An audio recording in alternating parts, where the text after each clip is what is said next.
I'm Dr. Narendra Kumar from Team MDS Conquer. Let's go to the basics about the implantology and implants. So this is Dr. Brainmark. He is considered the father of implantology, oral implantology, and he discovered the term. He coined the term osseointegration. Actually, this is the titanium chamber. With the experiments of Brainmark, this is the titanium chamber. Actually, what is? He introduced the titanium chamber into the rabbit's foot, rabbit's femur, rabbit's tibia fibula, and later he tried to retrieve the titanium chamber from the rabbit's foot, but he couldn't able to retrieve. Then he came to know that the entire titanium has been osseointegrated or integrated with the bone, rabbit's bone, so that it's become difficult for the titanium chamber to retrieve. So that he applied the same concept onto the humans as well and introduced the titanium implants. So let's go to the basics about the titanium implantology. Why implants? There are a variety of options to replace the missing tooth, like removable partial dentures, fixed partial dentures. But why the implantology came to the existence? Because it's difficult to maintain the removable partial denture. They tend to dislodge and all. There are the many difficulties with the maintenance as well. So the removable partial denture has been replaced by the fixed partial denture. What's the problem with fixed partial denture is to replace a missing tooth, the adjacent natural teeth has to be cutted to make a bridge over it. So the natural tooth has been damaged to replace a missing tooth. So these are the variety of implications of implants. One is crown. In a single missing teeth, you can introduce an implant into the bone and then place a crown over the implant. So this is called as crown and bridge as well. This is the implant supported overdenture. I mean, like the root supported overdenture, we can, in the completely edentulous patients, we can place implants into the bone, and with the help of those implants, we can place an entire denture over that. This is called as implant supported overdenture. Before going in detail into the implantology, it's very important to know about the types of bone densities, what is D1, D2, D3, D4, and where it is present. It's most important theoretically, both clinically and theoretically. It's the most important thing to learn. It was given by Misch in 1988. So there are 4 types of bone densities called as D1, D2, D3, and D4. And the density of the D1, D2, D3, D4 has been measured with the Hausfeld units, that is HU. In D1 bone, there is a dense cortical bone. As you see, there is a dense cortical bone with minimal cancellous bone. If at all there is a cancellous bone, there is a minimal cancellous bone present in here. And the most common location of the presence of D1 bone is anterior mandible. So D1 bone, it's a dense cortical bone with very minimal cortical bone, so cancellous bone. It's present in anterior mandible, and the Hausfeld units is greater than 1250 Hausfeld units. D2 bone is, there is a porous cortical bone. Cortical bone is present. This is not as thick as in the D1, but there is a porous cortical bone. But the cancellous bone is present, which is coarse and trabecular. The cancellous bone present, this is the cancellous bone present in D2. The cancellous bone is the trabeculations of the cancellous bone is very coarse.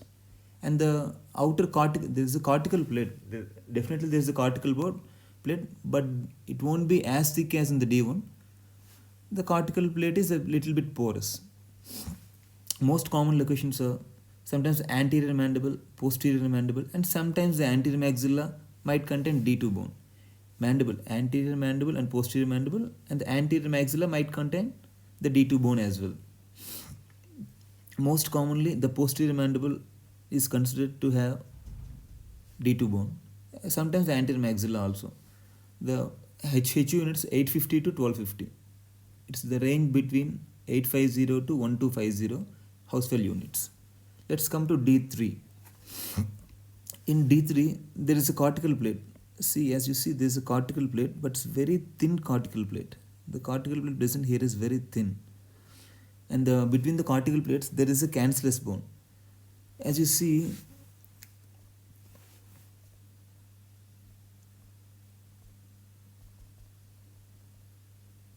in D2, the cancellous bone present is very coarse and dense. But in D3, the, the cancellous bone is not coarse, but they are very fine trabecular present. They are not densely compact as in D2. They are very thin cortical plate with cancellous bone is very porous and very thin. Most common locations of posterior mandible and anterior maxilla. Most commonly anterior maxilla, posterior mandible and posterior maxilla. The HU units are 350 to 850. It's very important to learn this D1 125 greater than 1250, D2 850 to 1250, D3 350 to 850, and D4. D4 is the cortical plates are very thin, very fine. There's very fine cortical plate with in between the cortical plates there is a cancellous bone. The cancellous bone very fine, very fine. As you see, as you compare this cancellous bone is very compactly present. There's less compact. There's very fine trabecular portion are present. They are present in posterior maxilla. The HU units are 150 to 350. It's very important to learn this D1 bone greater than 1250, D2 850 to 1250, D3 350 to 850, and D4 150 to 350. D1 is most commonly present in anterior mandible, D2 in posterior mandible, and anterior maxilla. D3 is posterior mandible, anterior and posterior maxilla. D4 is posterior maxilla. So, why do we need to learn this D1, D2, D3, D4?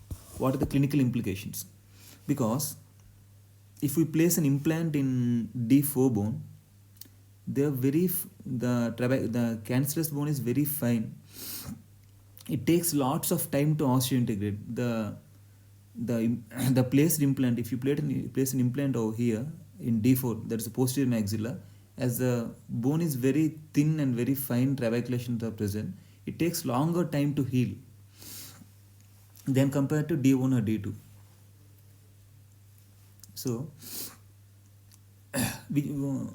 according to this, D1 has to be considered as best bone for the implant placement because there is a dense cortical plane, there is very thin cancellous bone, very strong bone is present in D1. Hence, it should be the success of implant placement is better with the D1 bone. But the most of the implant success is present with D2 bone. D2 bone has highest success rate because as there is a decent amount of cortical bone with very coarse cancellous bone. Cancellous bone provides us with the vascularity so that the implant uptake is very good with D2 bone. D2 bone gives us in D2 bone there will be maximum success of implant placement because there is a decent amount of cortical bone, thick cortical bone with cancellous bone that provides the vascularity, and the cancellous bone is not very fine or very thin as in D3 or D4, but the cancellous bone is very coarse that provides the vascularity. Hence, the success is highest with D2. Let's proceed to the next. So this is important: D1, D2, D2, D3, D2, D3, D3, D4.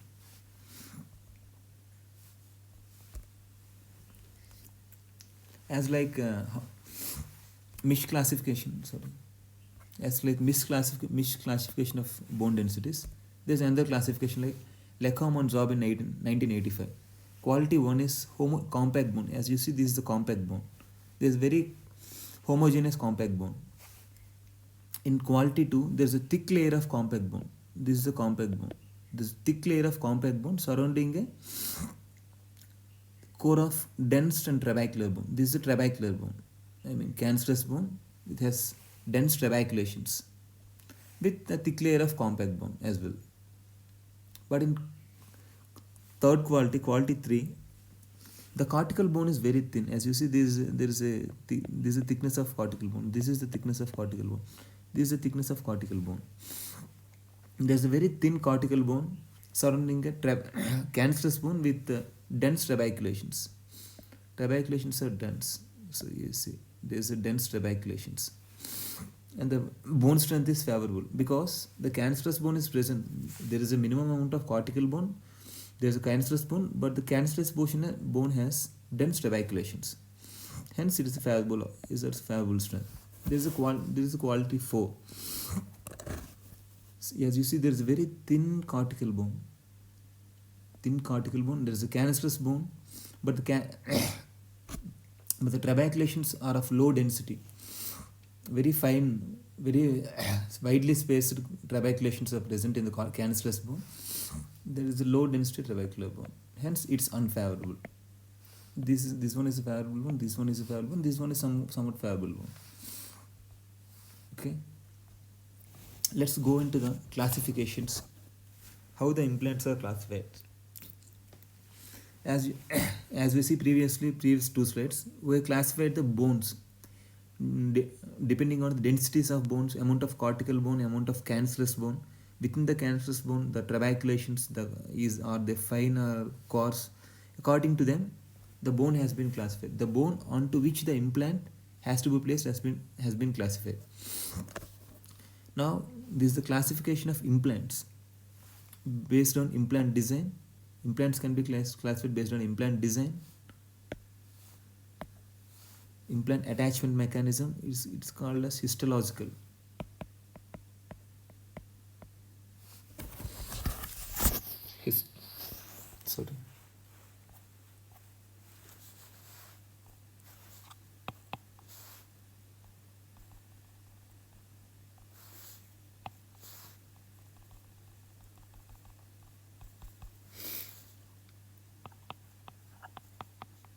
Histological.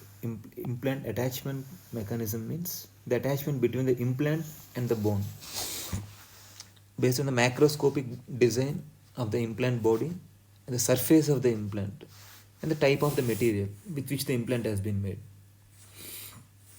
So this is the classification based on implant design. It's one of the common classification that have been used. See, the first one is endosteal. Endosteal means into the bone. When an implant material has been placed into the bone, it's called as endosteal. Subperiosteal. Here, we are not placing the implants into the bone, but we are placing the implants beneath the periosteum. Transosteal. It means transosteal.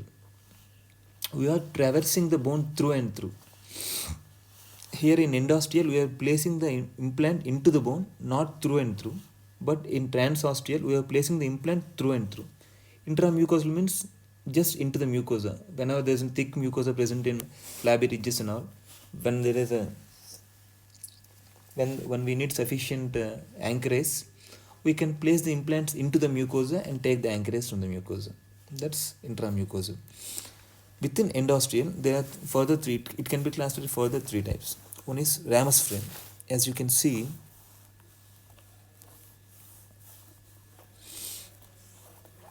this is the ramus frame implant. It looks like ramus of the body.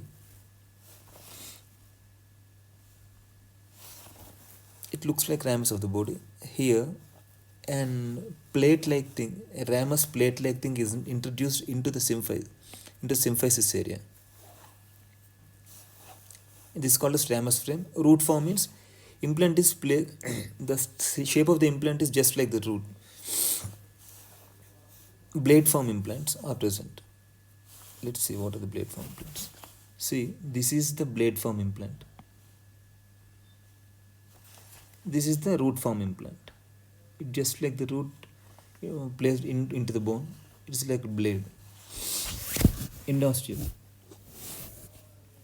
It traverses only the superior alveolar cortex and penetrates into the medullary bone. When you are placing the implants, this is the superior alveolar cortex, and between the buccal and lingual cortical plates, you can see the medullary bone. So you are traversing one cortical bone into the medullary bone. Alveolar cortex, you are traversing the alveolar cortex and penetrating into the medullary bone. Most commonly among the ramus form implants, understand the ramus form implants, root form implants, blade form implants. Among these three, most commonly used are root form implants. Let's come to transosseous implants. As I said, transosseous implants traverses both the alveolar cortex. If you see, this is the alveolar cortex and this is the lower cortex. It is penetrating from the lower border onto the upper border. It is traversing through and through. It's traversing from the lower border onto the upper border. It traversing both the alveolar cortex and the lower cortex of the bone. Most importantly asked question is, what is staple implants? Transosseous implants are called as staple implants. Like you see, if you staple a pin, it enters from one side and emerges out from the other side, like this. Hence it is called as staple implants. It penetrates the entire jaw, as I said, entire jaw to emerge opposite side of entry. Usually site of entry is from base of the chin. Advantages, most commonly when it is used most commonly, because these two can be used as an abutments for the immediate denture placement. Most commonly used is immediate denture placement and function. Okay. Next is subperiosteal implants. It's not widely used implants, but this subperiosteal means we just elevate the periosteum. We make a framework according to we customize the framework according to the bone form, and we elevate the periosteum and place the customized implant design under the periosteum. Most commonly used for implant supported over dentures and all. Second, classification based on attachment mechanism. It's more of histological.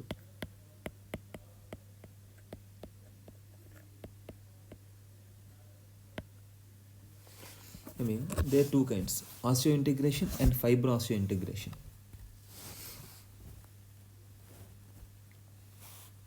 Osseointegration, the most important question is, the term osseointegration was coined by Brainmark.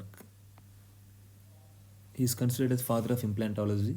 He coined the term Brainmark. As I said in the second slide, while he placed some titanium chamber into the rabbit's tibia fibula, there has been a very difficulty in removing the implant, right? That he considered that as osseointegration. The term osseointegration, the term has been coined by Brainmark. The definition is, it's direct contact between the bone and the surface of the implant. When you place the implant into the bone, there is no intervening thing between the bone and the implant. The bone directly contacts the implant, and bone are in direct contact without no intervening tissue. That's called as osseointegration. Osseointegration is considered to be a success of, when you place an implant, it has to be osseointegrated. Then only it can be called as a success of the implant. Fibro-osseointegration or fibrous integration. It was proposed by, this concept of fibrous integration was proposed by Dr. Charles Weiss. Unlike you see in the osseointegration, there has been an intervening tissue. This is the bone, this is the bone, and this is an implant material. Between the implant material and the bone, you could see some fiber-like things present. There is no direct contact between the bone and the implant. This is called as fibrous integration. This is not considered to be a success of the implant. There has been soft tissues present between the bone and the implant.